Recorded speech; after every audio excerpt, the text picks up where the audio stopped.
No. All right, we're officially live. I have to apologize for my voice at the outset. I spent the last month in India, and I somehow came back with a really nasty cold. So I've been saving my voice all day for you guys. Hopefully it'll last for this period of time that we're speaking. I hope so too. Just let me know if there's anything, if it's Oh, fading out. you'll be able to tell. I'm going to start going. Okay. Well, I'll kick us off officially. So for everyone who's here and everyone who's listening, welcome to the Viking Codecast. This is a weekly discussion with uh, amazing developers and evangelists and people from all over the world of technology that you guys who are aspiring developers and everyone else is hopefully going to be able to learn some really good stuff from. My name is Erik Trautman. I'm the founder of Viking Code School, and we run software engineering training, where we take people from essentially advanced beginners to job ready, and with a social mission to grow the number of high growth careers across the world. So that's the kind of cool stuff that we're doing, and these are our students in here, and we're honored tonight to be able to chat with Denise Cooper, who's an open source rock star I mean, whose resume is longer than I could spend an hour walking through, but who's done some amazing stuff, so including the Wikimedia Foundation. Is currently working with PayPal and on a number of really interesting boards, some on the JavaScript side as well. I don't even think I could do justice to it. So I would actually, I think, just hand it off to you, Denise, and maybe you could walk us through where you are. So welcome officially, and thank you so much. Sure. Um, it is true. I have had a long career now, but at the time, it didn't feel like it was long, and of course I started um, late. I didn't go to CS school. My degree's in French literature, and how I became the person I am had everything to do with the desire to make money and the luck to be in the right place at the right time, and a lot of hard work. But I am living proof that it can be done, I guess.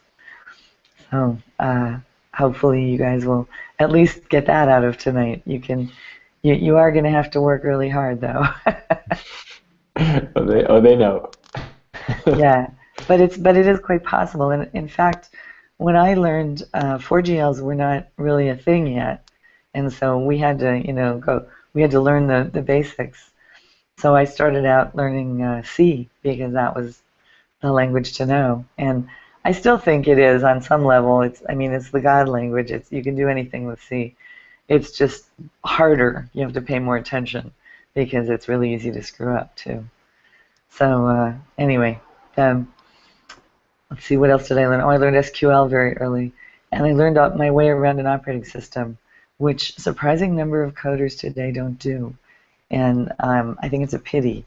If you go to CS school, they're supposed to make you learn how to write a compiler and learn a fair amount about the innards of operating systems. And I think that that's a very good thing to learn.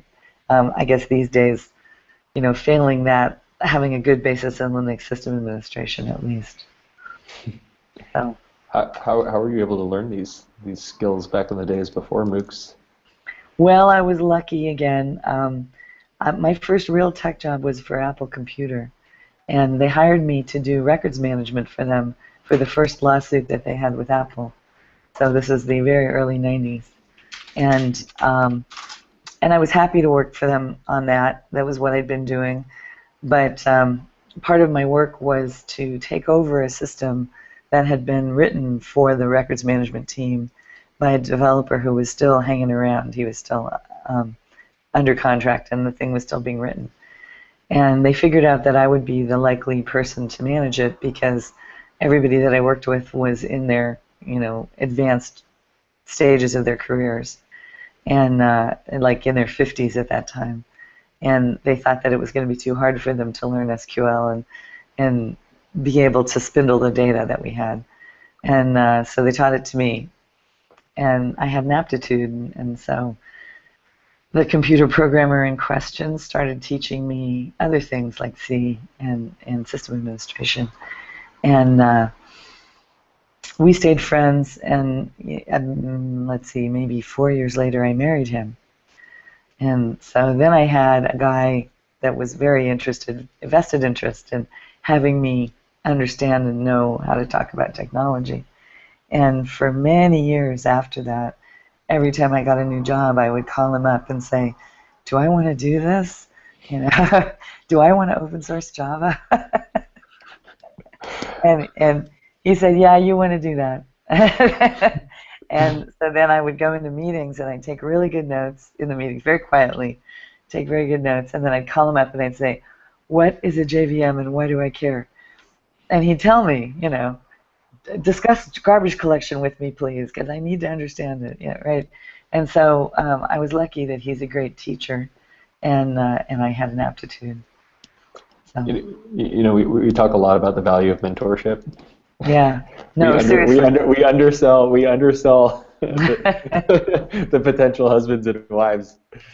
Yeah, no, it's totally worth finding a mentor or two that you can ask questions that isn't going to laugh at you for not knowing, right? And then the other thing that happened was at Apple, and I think they still do it. They beam the Stanford instructional television feed into every office, and you can sit there and take a CS degree listening to Stanford talk, And so I did that. I listened to as much of that as I could while I was at Apple. And because of that, I understand the innards of RISC chips and about massively parallel processing. And see, what else did I really learn there? Hypervisors. They were talking about those a long time ago. Stanford instructional television tends to be kind of advanced topics for people that are already working in the field. But there was a lot of information there for me. So we go from was it French literature to Apple Computer to mentorship and learning and actually being pretty good at this stuff. I'd venture to say that not everyone could pick up some of those skills just from watching the television on Stanford. Well, I studied a lot of languages in school. I studied maybe 7 spoken languages in school, and I got good at acquiring languages. And if you think about it, computer languages are just very, very simple languages. Simple grammar, simple syntax. So then if you have a decent background in math, practical math, which I did because I went to a good school, it's not a huge jump. I mean, to be perfectly honest, I did do a quarter of BASIC in 1973 when I was in school, and it was a long time ago. Every old nerd has a story like this, and you guys will get tired of hearing these stories. But we had to make a phone call, and then we had to slam the phone down into a coupler in order to run the mojo, which is what a modem was called. And mine went, I think, 300 baud. I could type almost faster than it was sending signal. And then we recorded our little programs on paper tape that had punches in it. So we weren't using IBM punch cards. The paper tape was thought to be more friendly because it could hold a whole program on a single length of tape. And, so it's not that it was a completely foreign idea to me. I just then went really deep into liberal arts, and I didn't sort of look back until I needed a job. I think we might have some people in the group here who are language majors as well. I've certainly heard the same kinds of comparisons made. Yeah, there's some famous linguists that became programmers. The guy who invented Perl, Larry Wall, is a linguist, and he wrote Perl out of interest, but he learned languages because he assumed he was going to need to do missionary work at some point, and having a few languages under your belt's a good idea. So. That's interesting. So how did you end up going then where did open source come into your world? Well, once again, right place, right time. I had left Apple and I was working for Symantec, And that's another key thing, guys, in this industry is you got to take a lot of different jobs. It's not actually the kind of industry where staying in the same company forever really helps you. Although there are companies where people work that way, notably Intel, people work for 30 years, 35 years. It's really common. But not so much in most of the industry. So I was at Symantec, and I was learning that not every programmer is a rocket scientist, because the first programmers I worked with were all really rocket scientists. I mean, they had patents on QuickTime, and what we were doing was figuring out how to, my second job at Apple was figuring out how to make QuickTime video stream over the internet. So the product that we worked on ended up being called FaceTime eventually. And the thing we're doing today was only possible because of the work those guys did. So I went from that to regular programmers, guys who just, link together other people's libraries and take a paycheck home, and mostly educated outside of the U.S. And it was a real eye-opener to me that also was a valid path. And I developed a lot of theories about the different castes of programmer, if you will. But anyway, I was complaining about this very problem while having lunch in Cupertino at a sushi bar. And somebody tapped me on the shoulder and said, "Excuse me, I couldn't help but overhear your conversation. Would you be interested to open source Java by any chance?" Right? And I literally went outside and called my husband and said, "Do I want to do this?" And he said, "Yes, you want to do that." And I said, "Why?" And he said, "Because they're going to get it wrong, and you're really stubborn, and you can probably make them do the right thing. And I, your husband, have an investment in Java, so it'd be good to have you there." And so I joined, and because Java was such a valuable commodity, and all of open source wanted it really open source, and Sun didn't really intend to do that or even know how to do that, it put me right in the middle of a big controversy. So after 6 months of being the visible person you threw the tomatoes at if you were in the open source world and you were mad at Sun, I actually quit my job. And what I didn't realize, and I really didn't plan it this way, unemployment in the Valley, we were in the middle of the last big bubble, and unemployment was only about 0.5% in Silicon Valley, which means that people who had no business working were working, and companies couldn't let resources go because it was just too hard to get a new one. So my boss said, "Well, I understand what you're saying, and I even respect what you're saying, but I can't let you leave. So what would keep you here?" And boy, if anybody ever says that to you guys, you gotta aim big. So what I said was, "I think you've pissed off everybody in the open source community by the way that you've been behaving, and I think that you're gonna have to make friends with them. I think it's inevitable that you will be brought in line with their vision, and so why don't you let me make friends with them for you, and that way, they'll be in your corner the next time you try to open source something, but you're gonna have to do it for real because I'll be watching." And she, my boss, she said, "Yeah, that sounds like a decent plan, I guess." And so that made me the first corporate open source officer at the one company that was really serious about doing open source. And the very next project that we did was NetBeans, which is an IDE that people still use today. Forced IBM to open source Eclipse, which more people use. So we learned really fast about the disruptive nature of open source. And then right after that, OpenOffice, which necessitated me talking Scott McNeely into doing something that he wasn't planning to do.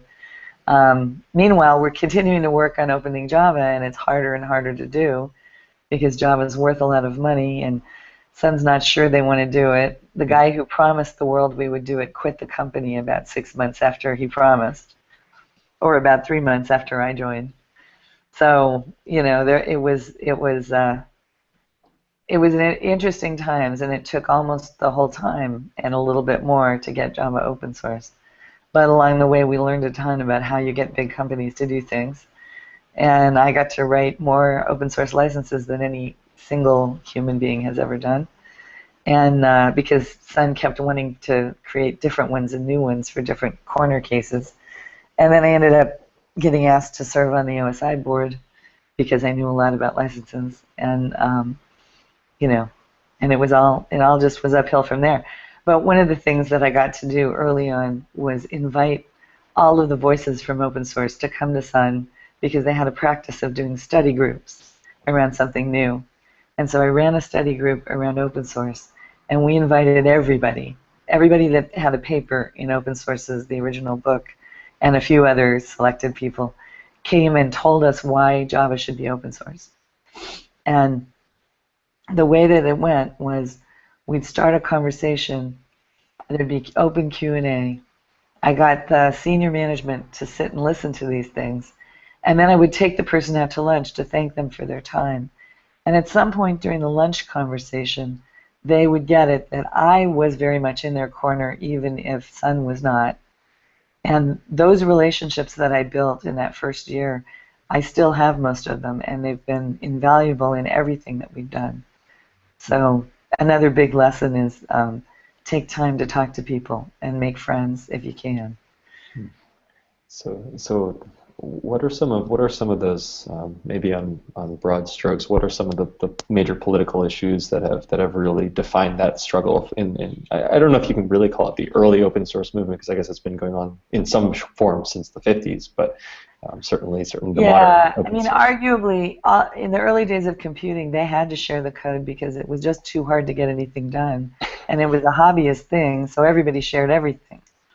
And the early DARPANET was about institutions sharing things, right? That's pretty much why it got set up. But if you date the movement that I'm part of from the beginning of free software, that's the sort of early mid 1980s when Richard Stallman got locked out of his computer at MIT because he had already graduated from grad school, and he wanted to keep tinkering on his project, and they kind of wanted to make the chair available for somebody else. And getting locked out, getting passworded out of his own system really pissed him off. And that's when he decided that he was going to create an alternate universe where the code would always be available. And that insight, that dream, really is the basis of everything that we do. The renaming, or Richard Field's co-opting of that movement into something called open source was mostly about Tim O'Reilly realizing that the software was not getting as much use as it could have gotten because of the name. Because unfortunately in English, the word free means not only free as in liberty, which is what Richard was meaning, but also free as in no cost. And it was confusing businesses, and because the GPL v2 was a political manifesto before it was a license, the first page and a half is a political manifesto. Companies were shying away. They were they were backing away very, very gently.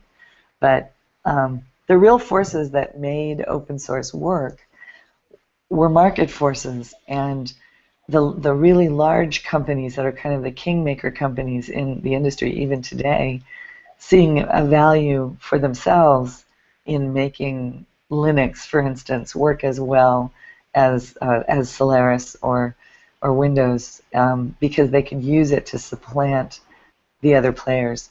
So the disruptive nature of open source became clear really early, and for us at Sun, that's a lot of what we used it for. So I got comfortable with those maneuvers pretty early on. So then, I'm also curious about then how you ended up moving forward and finding your way towards Wikimedia, which of course kind of goes almost a step further, right? Right. Well, I worked for Sun for 6 years. Excuse me, I think it's time for some water. This is not gin, kiddies. This is water. You're not looking for Balmer Peak this evening. Yeah. So I spent 6 years at Sun, and we open sourced everything but the kitchen sink pretty much. And then I spent 4 years at Intel, and part of going to Intel had to do with wanting to see Java properly open sourced. Intel and IBM had funded a project called Harmony at Apache, which was an implementation of the language, and later became part of the Android development system, like the class libraries that were written for Harmony. But anyway, I had to leave Sun because I had broken a lot of eggs there. And I was starting to run out of places where there wasn't already egg on the floor.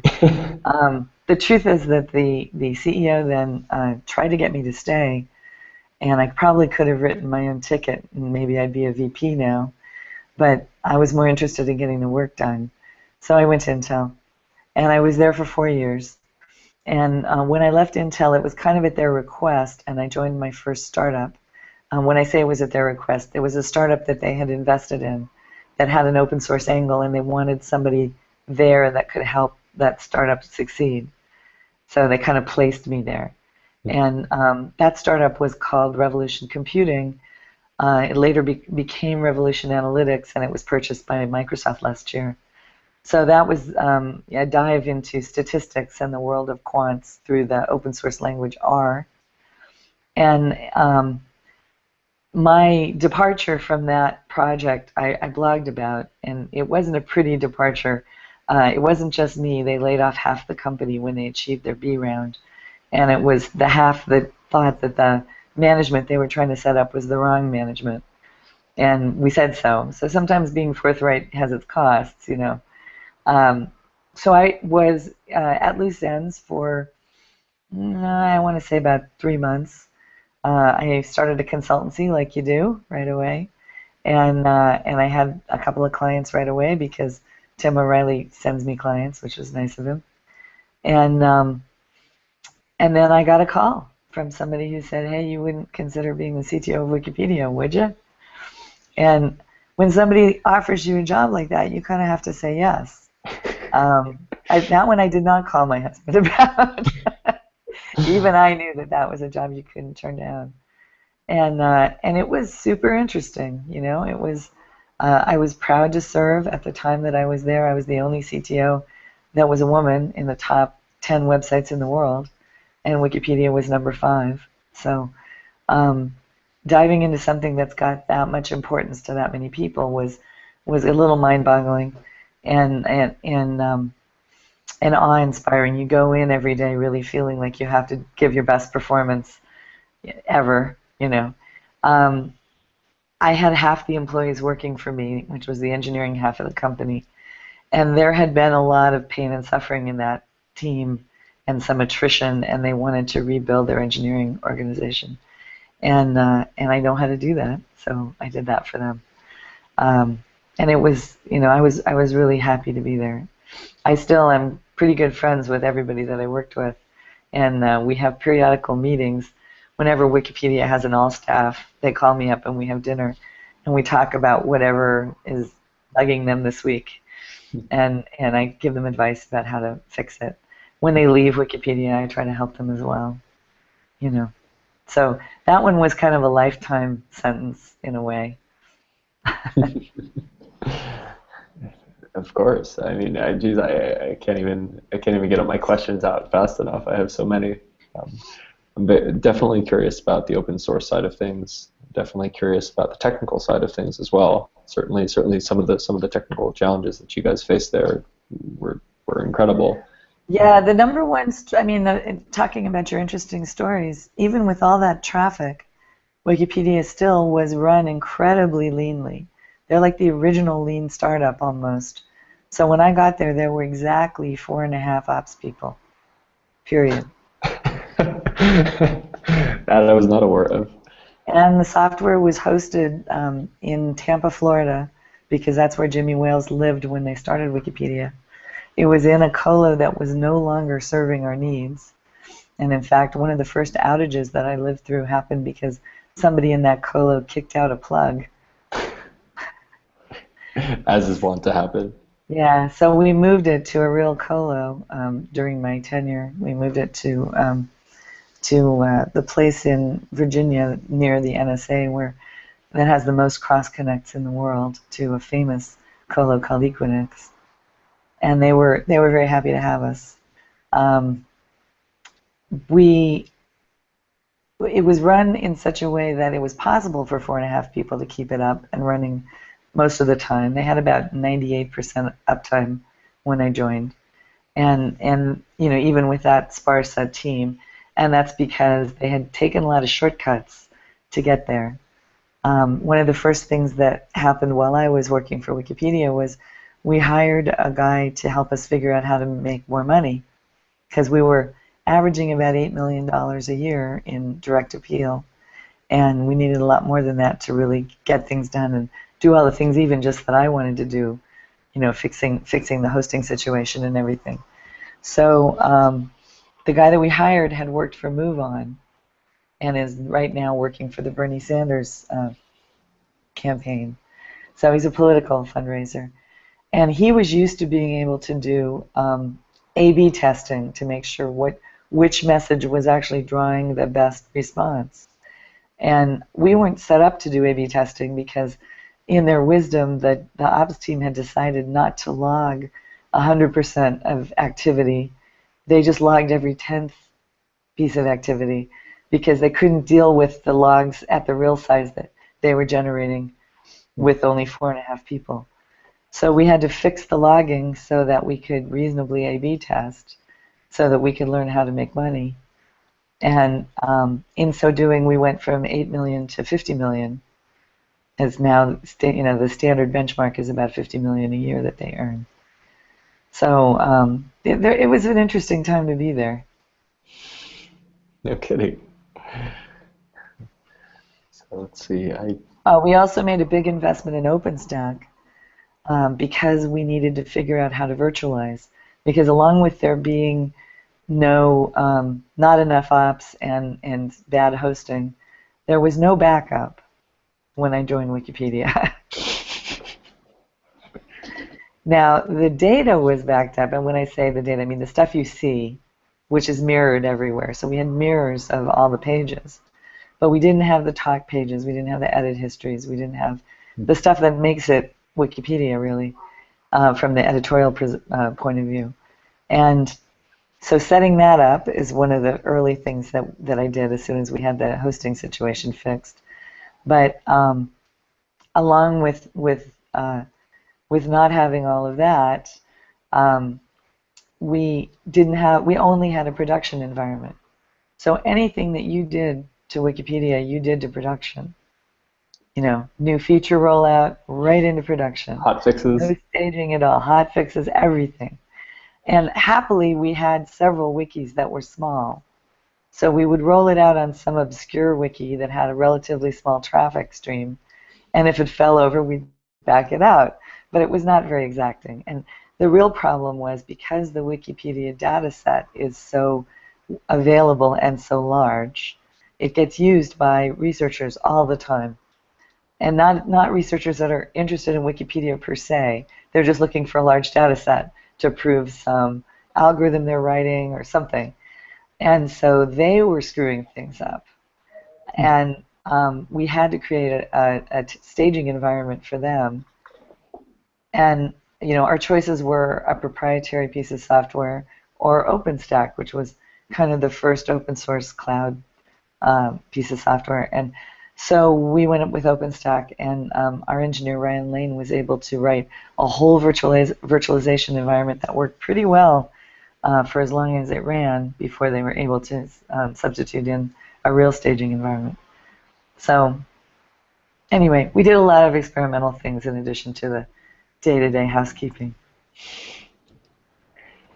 So in the whole arc that you've taken, you started with I want to get into this because the money is right, and you've over quite a period demonstrated very clearly a strong commitment to the idea of open source.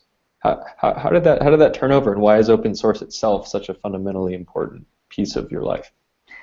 I think I might have been born for open source. I think we were born at the same time for a reason. I don't have a lot of filters myself. I'm pretty transparent in my own life, and I really hate inefficiency.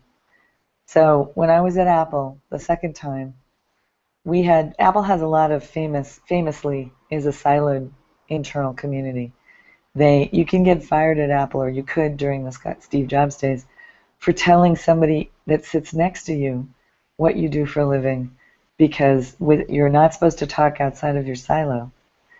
And the silo that I was in, the QuickTime silo, was essentially bifurcated by the desire of half of the engineers to work on streaming and the other half to continue to make QuickTime super great.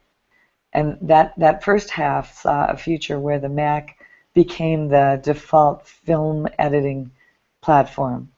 So SGI was also going after that money in that market with their boutique hardware that they were building. And the guys that I was following were more interested in pushing forward video at all, even lower quality video, so that you could do things like this. So because of the way that Apple's politics worked, they got locked out of the code trees that they had contributed to when they worked on the main QuickTime engine. And that meant that they were black boxing code that they had written in order to write the streaming software that we were writing. And it was unbelievably inefficient. And it really pissed me off because the code trees were right down the hall, and we couldn't see them. So I had kind of a version of the same experience that Richard had, although not as, sort of seminally confronting because it wasn't my code, but they were my engineers and I wanted them to be efficient. And we were having completely insane conversations. I mean, we were using the same documentation that outside people were using, and we'd have conversations like, does it really work this way? Do you remember when you wrote it? Did it do this? Did it? Right? I mean, it was ridiculous. So open source looked to me like a much smarter way to do things from the get-go. And especially as a student of computer history, knowing that that was how it all was originally, it just made sense. When you go back to the history of computing and we name Richard Stallman as the father of free software, at the same time that Richard was having that epiphany, Bill Joy, who was one of the co-founders of Sun, was at Cal doing his PhD, and he decided to rewrite Unix, which was a product of Bell Labs, to run on the PDP machine that the university had just purchased, which was the reason he went there, because he wanted to work on that PDP machine. And in those days, you picked your school by what tools you got to play with, right? And he also did essentially open source. There are two schools of thought about licensing. One is copyleft, which is the free software GPL version of things. And when I'm explaining this to people, I usually say the worst nightmare for a person who is of this persuasion is that a piece of code not remain free. So they want code to be available more than they want it to be used. They want it to always be available. So they're not afraid that their license is scary to business. They just want freedom in the sense that they can always go back and use that language again. And then there are what we call the copy center people, which is the people behind BSD, MIT, and Apache, and there are a few others, that these are permissive open source licenses. And instead of saying you must give your changes back, they say this code will always remain free, that we're giving up, and you can use it however you want. We won't sue you, we just want you to use it. So that permissive licensing is what Bill Joy invented with the Berkeley source distribution license, and that the MIT license was an early draft that he picked up and used to write the BSD. And so even in that first year in the 80s, you already had both poles of the sort of open source world. And I work in both poles. I think that I'm a member of the Apache Software Foundation, so that tells you that I have a bias towards permissive licensing, but that bias comes mostly from working inside corporations and seeing that what drives adoption makes people use your product, makes people pick up and use and join your community much more readily than going with copyleft licensing. You'll get copyleft developers, but you won't get other corporations as readily. And there are some notable exceptions to that rule, but Generally, we like to stay in the permissive or copy center side of things. By the way, we use the term copy center because another way to think about what that license says is go on down to the copy center and make as many copies as you want of this code. So open source is a social movement in addition to being a political and code movement. And there are a handful of us that were paid in between the coining of the term open source in 1998 and about 10 years later, 2008, I left Intel in 2009, were paid pretty much to legitimize it as a movement. And so I flew around the world many, many, many times in those years and speaking to companies, to governments, always to universities about what open source was going to mean for software development when it won, which we were had some hubris, but we believed it would win, and it did. So yay that. But I was just in India, as you know, and last week, and it's so gratifying to see the changes that are happening. The government of India has recently stated that they will only accept open source software for taxpayer developed software now, and they've also shut down software patents, at least provisionally, and they recently reaffirmed net neutrality by booting Facebook's two-tier net out. So we're seeing things that we could only have hoped to see even 5 years ago, and it's really, really gratifying. It's incredible. I have a lot of things that I would like to ask, but this is definitely a discussion driven also by others who probably have more creative questions than I could possibly come up with anyways. So I actually wanted to give everyone here a chance to ask questions. We do have the Q&A app, which is available in your Hangout on Air, and then of course if you're in the Hangout here, you're welcome to just speak up.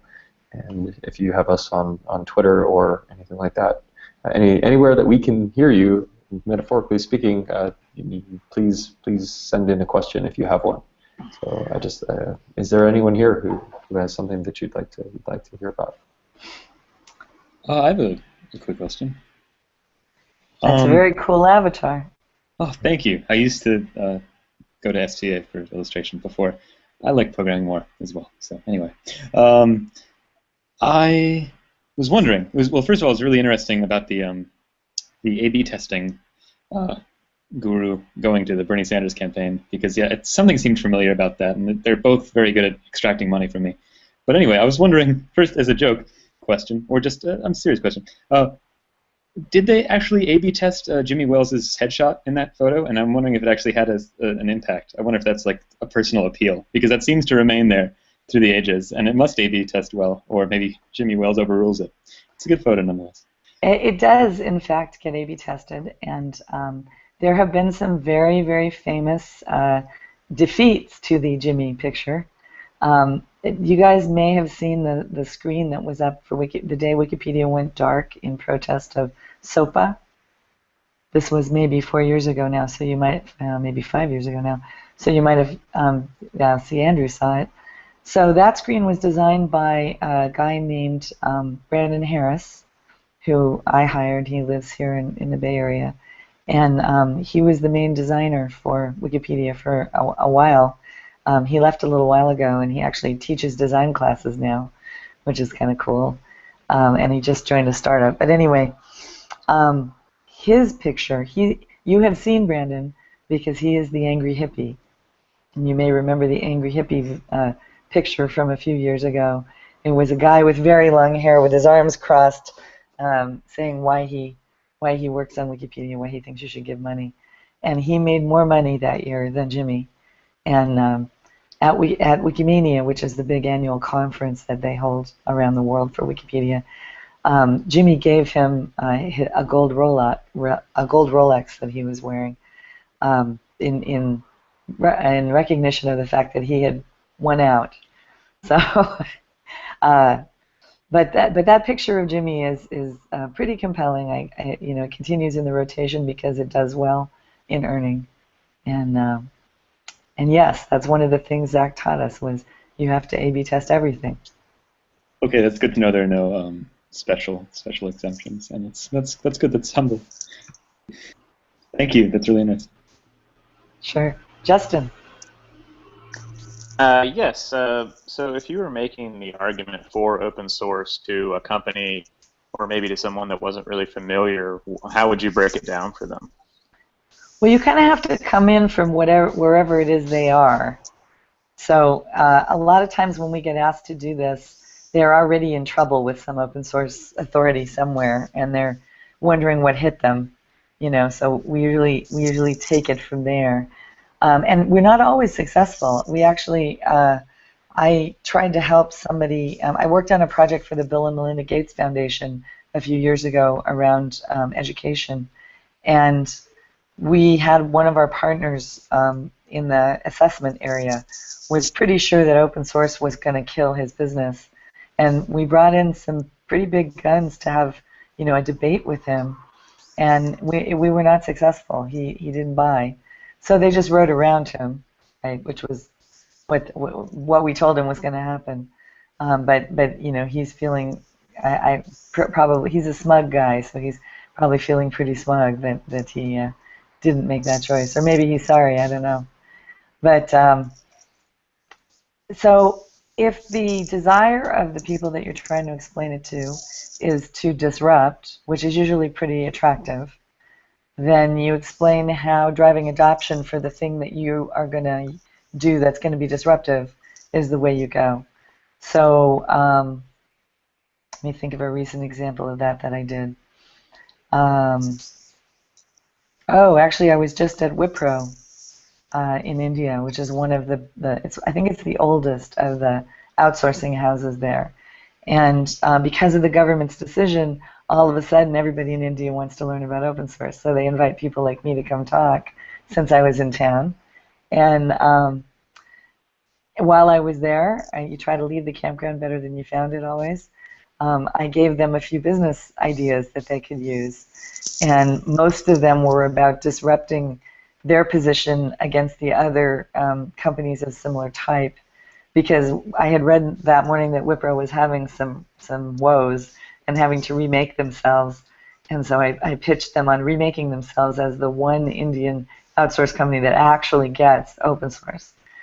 And my suggestion was that they help launch a Code for India, like the Code for America project, that does bespoke open source coding for municipalities for low cost or no cost, or finds grants to the government, but uses talent that is on a Peace Corps-like assignment. So they're not getting paid scale, but they're getting access to a lot of high-profile projects over a brief period of time, and that's why they do it.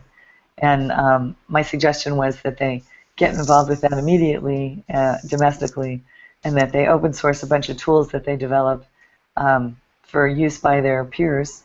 And then I got the usual conversation about how they could lock their peers out of such an effort. And then you have to remind them that open source is an all boats will rise kind of a thing. You can't lock anybody out. You cannot lock your competitor nation to the north of you out. You can't lock half of the religious population out. There is no locking out. We don't believe in that. We so don't believe in that we can't limit field of endeavor for any open source software, even if we're politically against the thing it's being used for. We have to eat our own dog food and behave according to the OSD just like everybody else. But then I usually tell them the Open Office story, because Open Office was very successful in everything that it sought to do, including forcing Microsoft out of its file format monopoly, which was the real reason that Sun was paying to do it, but also helping to close the digital divide by almost 130 language branches existing. So increasing the number of languages by, 1,000% over what there was before. Microsoft only supports 13 languages worldwide. So thinking about how you can give something up to get something bigger to happen. And then talking about the numbers, talking about the number of governments that are now going shopping for open source expertise, and how those contracts will drive the desire for open source software into places we've not seen it yet, and the money to be made in those markets. So you have to approach them from where they're living. Does that help? Yeah. So like with the government, do you think that it would be a security thing? You could say, well, if you've got closed source software, it's pretty hard to audit it for security concerns and things like that, or is it something Yeah, else? actually, the Chinese government famously got Microsoft to cough up Windows code on exactly that vector. So, we gave them those words when we were at Sun. We said, oh, you want to be able to see what's going on with the software. Well, you can do that with Solaris now and with Linux, but if you really want to use Windows maybe, or Mac, maybe you should ask them to give up their code. And they successfully got Microsoft to do that for them. So the security question remains, it's always the same, you can tell if Microsoft has been in the minds of the people you're working with, because there's certain ways they used to talk about open source. Now they're supposedly friends to open source now, but as recently as 5 years ago, they were still going into countries and freaking them out about the security of open source. And you could always tell if they'd been there because they used specific language that was really weird. So people would say to you, that's very nice, ma'am, but is the software legitimate? We heard it was illegitimate. And you'd be like, illegitimate. Gee, I wonder who you've been talking to. But when I was at Sun, I asked Whit Diffie, who was one of the co-inventors of Diffie-Hellman encryption, and you may have seen he won the Turing Award last month at RSA. Finally, it's high time. But anyway, I asked Whit what he thought about the security question. And what he said was, first of all, there is no way that we can say definitively either way is more secure. There's no indicators, there's no way to say that. But what we can say with certainty is that open source software gets security vulnerabilities get identified and patched faster on average. And for that, and we also know that most malicious modifications to software, proprietary software, is done by disgruntled employees.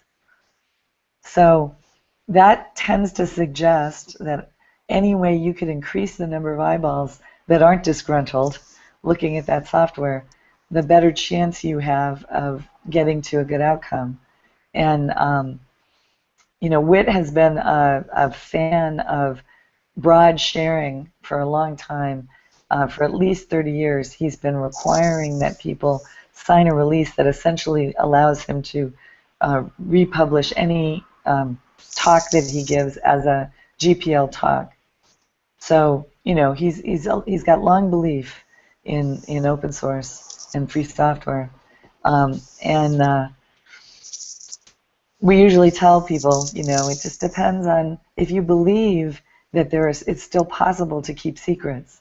If obscurity you think is still possible, then by all means, have at it. But you really only have to look at some of the most famous proprietary software and how very bad the security has been to see how hard it is to keep those secrets. So. Yeah, I agree. I think that's right on the money. And being in Microsoft's world as an IT guy, it's kind of funny to watch them still kind of wiggle around that idea. So. Well, they have more money than God, so it's going to take a long time for them to fall apart. Yeah. But they will. They're definitely going to spiral down. They'll be a games company for a long time, I think. Well, thank you. Anybody else? Anybody else? If no one else does, I kind of have another question. Because you worked at Apple and talking about open source, so what do you think about their decision to open source Swift, and is that legitimate? Well, they had to do it, right? Proprietary languages don't actually get traction anymore, and that's one thing that our friends in Android land were successful at changing with their grand swing at the iPhone. interestingly enough, Android as a platform is becoming less and less open. So, you know, the jury's still out on how that's all going to come about. But Apple had to do it, and yes, I think it will be a real open source project because they did WebKit properly, indicating that they do know how to do it. Their original efforts to improve or send their improvements to the mock kernel back upstream to BSD were, you know, of course, woefully unacceptable. But that's because it's not possible to build a vibrant community if you're not going to actively code in that community's code base. Throwing changes over the wall every so often is pretty unsatisfying, especially to people who have just spent a lot of energy maybe doing exactly the thing that you're just throwing over the wall, and you know, they get pissed off pretty fast. So, but there's no reason that Apple can't reinvent itself now that there is no Steve Jobs. I have hopes for them still. Cool. That's good news.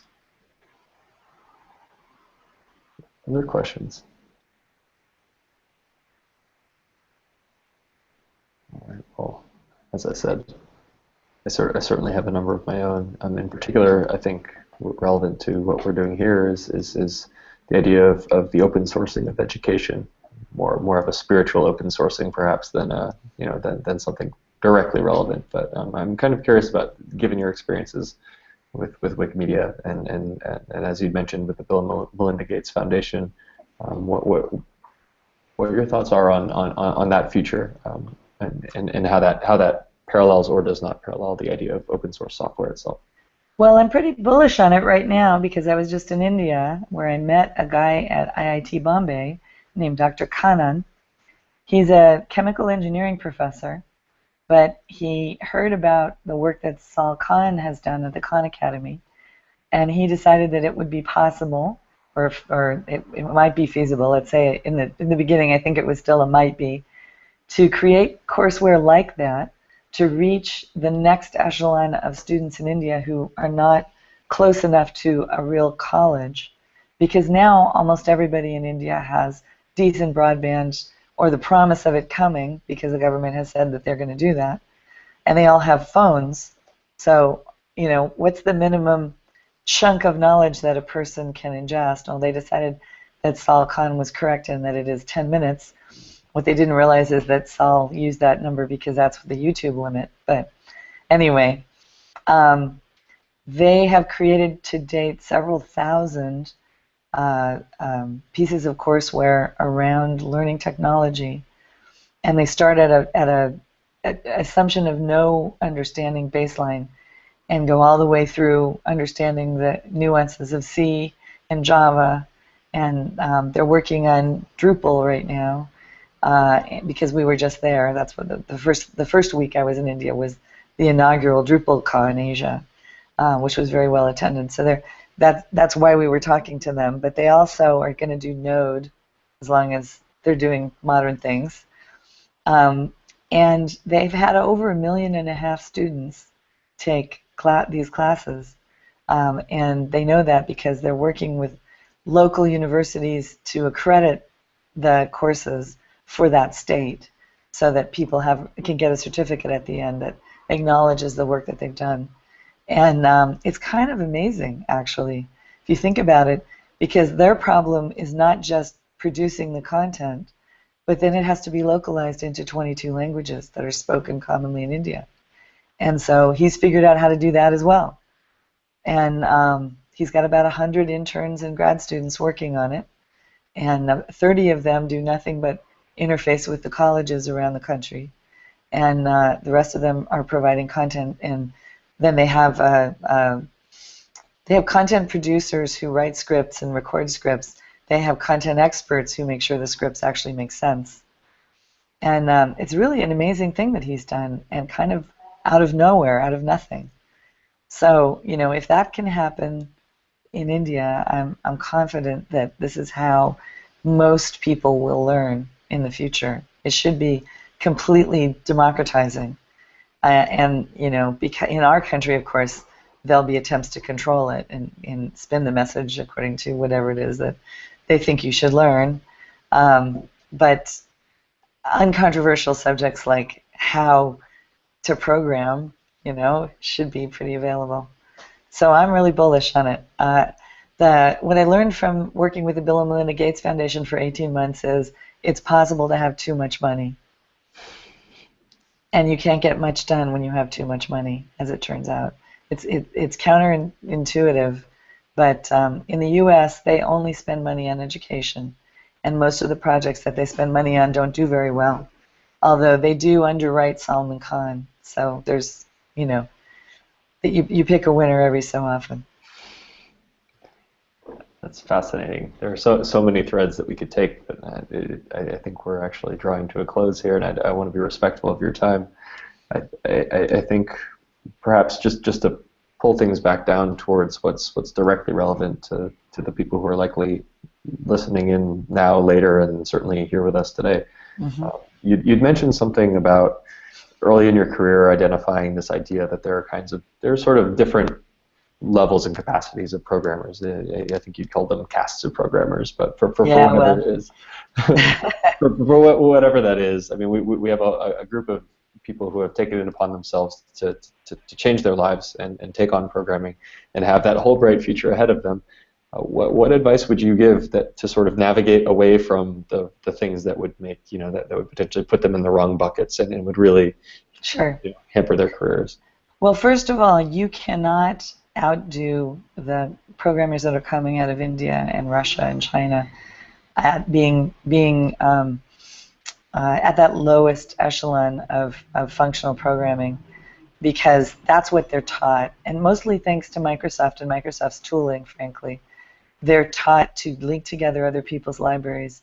They're not really taught the bigger concepts, and they're not encouraged to invent things.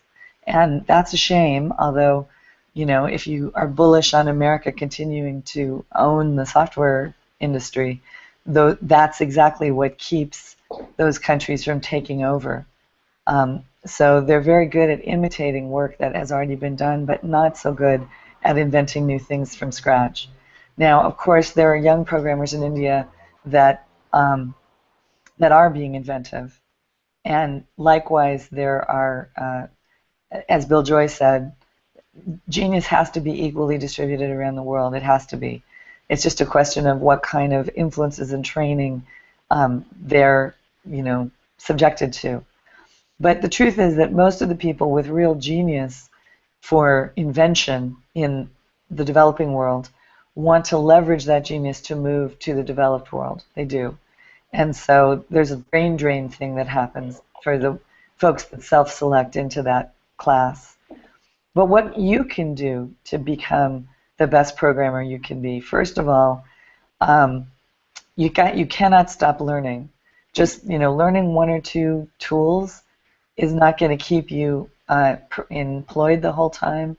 It's not going to get you access to the best minds, because there's an alpha class of programmer, Tim O'Reilly famously called the alpha geeks, and what he does is watch them and what they care about, and then he tries to write his books about that. He tries to put them up to speak at his conferences and get everybody riled up about what's going to happen next. All the alpha geeks are doing is keeping their nose to the wind, if you will, and jumping on new trends and evaluating them, and where they think that there's something interesting, lending their gravitas and their support to build something great, because that's what makes them happy. They don't like writing production code. They don't like running production code. They like doing the bleeding edge stuff. So when you're learning new skills, be aware that for a while after a new technology enters the marketplace, all the alpha geeks will be super interested in it, and you won't be able to find a production job running that code because production engineers won't know enough about it. They won't have caught up yet.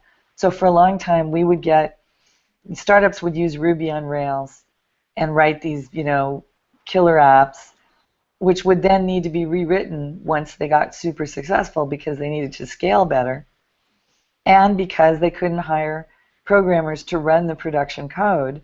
They would often step back into Java or something that was sort of better known because it was easier to hire those people. So as you're navigating your career, you get to decide, do you want to be on the bleeding edge, or do you want to be on the safe and central edge Nobody gets fired anymore for knowing Java. But if you want to write front-end code, you probably want to be looking at a more modern thing like Node or Go. If you're going to write for mobile, you want to know Swift and of course the Android development environment, which is little Java, but that could change over time too. We don't know yet where that's going to go, but you're going to have to keep learning. So hopefully you like that. Getting paid to solve puzzles is basically what programming is, and solving a better quality of puzzle is how you distinguish yourself and get to where you can write your own ticket. Open source is your friend there because the alpha geeks tend to work in open source, and you get an opportunity to read some of the best code in the world. And how you figure out who you want to read is you pay attention to who O'Reilly is talking about, and then go find their projects on GitHub and have a read. If you want to see some very clever code, I would say look at Brad Fitzpatrick, who's amazing. He wrote LiveJournal, which you guys are all too young to remember now. But LiveJournal was the precursor of Facebook. If you went to see that movie about Facebook, when Zuckerberg first gets mad at his girlfriend and wants to trash talk her on the internet, he fires up LiveJournal. And the day that we saw that movie, it's fun to see movies about technology in Silicon Valley because everybody's involved. So the day that we saw that movie, it was the first day that it came out, there was a little squeal in the center of the audience, and a girl said, "I wrote that." So, anyway, he works for Google. He cares a lot about Go. He's writing beautiful things with Go, and he's worth looking at. Let's see, who else would I say to go read? If you're interested in, I don't know if any of you are studying up to be quants, but supposedly being a quant is the sexiest job in programming. And if you wanted to, set your sights high, that would be the way to go. Quants are people who can look at data and tell you what it means, interestingly. And the most famous quant right now is DJ Patel, who is also the chief data officer for the country, at least as long as Obama's in the office. And his work is very, very interesting. He worked for LinkedIn for a long time and wrote a bunch of stuff and open sourced it for them, and briefly for PayPal and then for Google. He's kind of been around. But he does amazing work. Most of the really great visualizations done in R are very clever. There's a guy named Hadley Wickham, who is a professor at Rice and also works at a startup in Silicon Valley. And he is so clever that he rewrote the presentation layer for R completely in R, which is super interesting if you're a geekist like myself. Anyway, I'm just pulling names out of a hat, but really anybody that they talk about. Oh, Arthur Bergman. Go have a look at Arthur Bergman.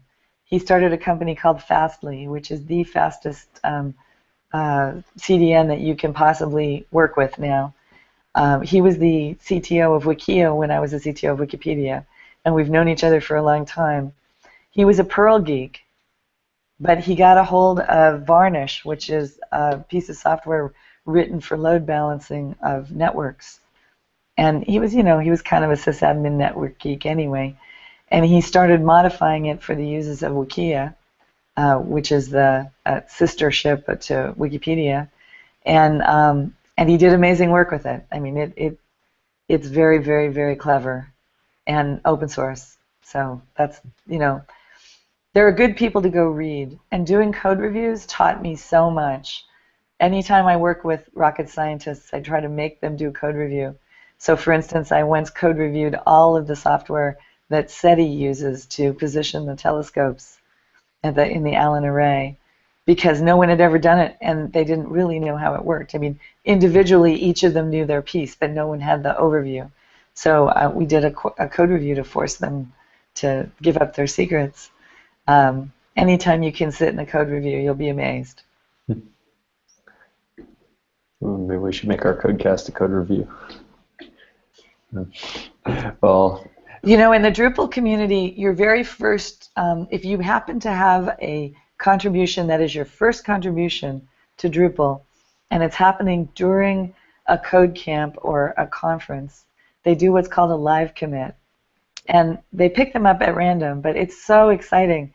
I was just there at one last month.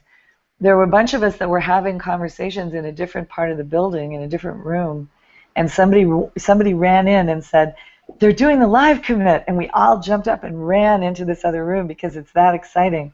And so what they do is they pull up that person's code and they read it together, and then if it's good enough, and they try to pick when that is, they commit it right there, and everybody claps. And it's a beautiful thing. Part of open source is getting your code reviewed, and so if that idea makes you squeamish, you might want to start paying attention to code reviews because you'll need them. Well, I think that's a good note to end on. So, Denise, thank you so much for your time. I really appreciate it. This is a fascinating discussion about open source. I know that there's a million ways that we could keep diving deeper. I hope someday we'll have an opportunity to do so. Well, you guys do want to all go get something committed to open source because then you can reference it. And if it's, it's going to be your best code because you're going to be really nervous about everybody seeing it. So, but on the other hand, people that are thinking about hiring you can see it and read it and realize what kind of programmer you are. So it's worth doing. It's better than having a resume for a lot of things. So definitely try to do that. Oh, can I just give my advice about how you get involved in an open source project? Absolutely. Okay. So not all projects are the same. Each project has its own kind of way of being. They're sort of like street gangs, and you have to decide which one you want to be in. And the best way to do that is go ahead and subscribe to a few mail lists. Subscribe to developer lists and also to general lists, and just watch them for a while and see what goes on, and see if you like the way that it is. Do you like the way they talk to each other? Do you like the problems they're discussing? Go look at the code that they're talking about committing and see what you think. You can do all of this. It's all visible, and nobody's going to call you out for doing it. There's no rule that says no looky-loos, okay? So go do that with a few projects before you decide. And then when you find one that you kind of like the look of, introduce yourself and be strategically humble. Offer to do some work. Somebody will probably have an idea of work you can do. Really well-run projects will have a list of low-hanging fruit that people can go after for first commit. But if that is not available, if you ask, you may find something obvious. So for instance, the Apache OpenOffice project right now, for a variety of reasons, is without very many engineers that know how to build the code. So if you want to take the time to learn how to build the code, you can do them a real service.